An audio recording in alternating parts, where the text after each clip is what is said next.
Hello everyone, and welcome to Echo Mind Stories. Today's story will help you navigate one of life's biggest decisions, when to start your own business. It's a choice full of potential, but without proper planning, it can be risky. Through this story, we'll discover what kind of preparation is truly needed before taking that leap.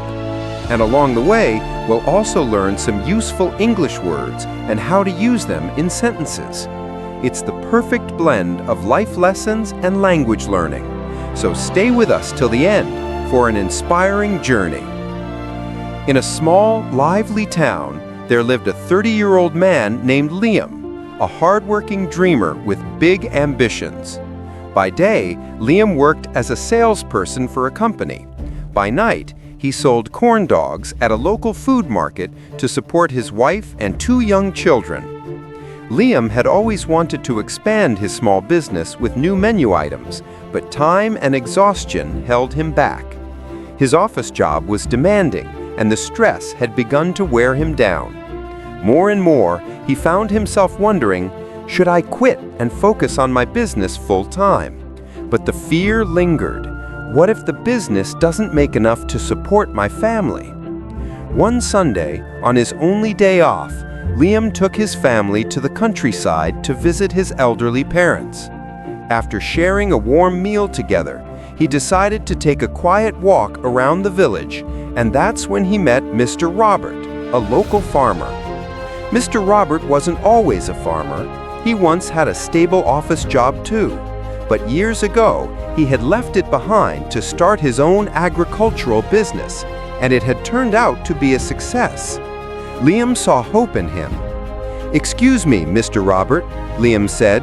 "Do you have a moment to talk?" Mr. Robert, busy gathering eggs from his chicken coop, smiled and welcomed him warmly.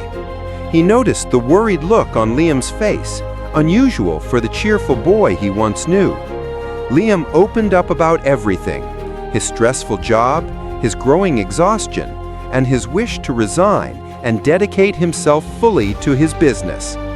After listening carefully, Mr. Robert said, "Liam, before you decide, there are 7 important things you must think about. These will guide you in making the right choice." Liam leaned forward, eager not to miss a word. "The first and most important rule," Mr. Robert said, "is to take small steps. Many new entrepreneurs make the mistake of starting too big, too fast. It's like trying to fly a plane without attending pilot school. The risk of crashing is high." He continued, "Some people build huge chicken farms without ever raising one chicken, stock hundreds of items before selling a single one, or open fancy cafes without testing smaller ventures first.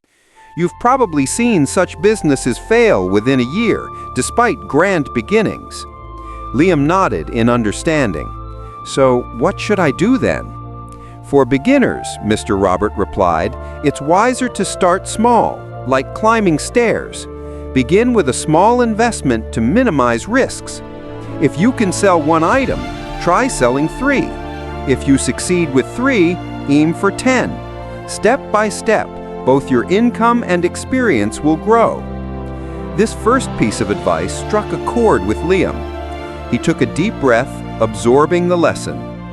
"The second thing," said Mr. Robert, "is to evaluate your side business income. If your current earnings can already cover your family's monthly needs, that's a good sign. But remember, it's still risky. Unlike a steady salary, business income can rise and fall. A safer point to consider resigning is when your side business income reaches twice your family's monthly expenses. That way, you'll have a financial cushion for the uncertain months. And after you do leave your job, use that extra time wisely. Open earlier, expand your menu, and build consistency until your income becomes stable and comfortable." Liam nodded, his eyes brightening. He could already imagine what that stability might look like. "Before I share the next part," Mr. Robert chuckled, "let's have some coffee. The next lessons are even more important." They sat under the shade of a large tree overlooking the farm, sipping freshly brewed coffee as birds chirped in the distance. The third, Mr. Robert continued, is to have an emergency fund. Before quitting, save at least 6 months' worth of living expenses, ideally a full year. If your business struggles at first, these savings will protect your family and allow you to focus on improving your work without constant worry. The fourth point, he said, is about management. Running a business isn't only about good recipes or products. It's also about marketing, customer service, and time management. Learn how to promote your business, plan your work hours wisely, and study from others' experiences. Success doesn't come by luck, Liam. It comes by learning and adapting. The fifth thing, said Mr. Robert, is determination. Starting a business is not easy. You'll face competition, unpredictable sales, and countless small problems. Only strong willpower will carry you through those storms. The sixth, he continued, is stability. Don't resign too early. Make sure your side business has been stable for at least 3 to 6 months. Stability shows that your business can survive, not just start strong and fade quickly. And finally, Mr. Robert said, understand the risks. Study your market, know your competition, and prepare for challenges. The more you know about the risks ahead, the better you can plan to avoid them and turn them into opportunities. He looked at Liam with a kind smile. So, Liam, are you ready to quit your job? Liam paused for a moment and then said, Mr. Robert, I'll think deeply about these 7 points before making my decision. Mr. Robert nodded with satisfaction. He could tell that Liam truly understood. That evening, he thanked him sincerely and promised to apply every lesson he had learned. And that brings us to the end of today's story. From Liam's experience, we learned how important preparation is before taking big steps, and how patience, planning, and persistence can make all the difference.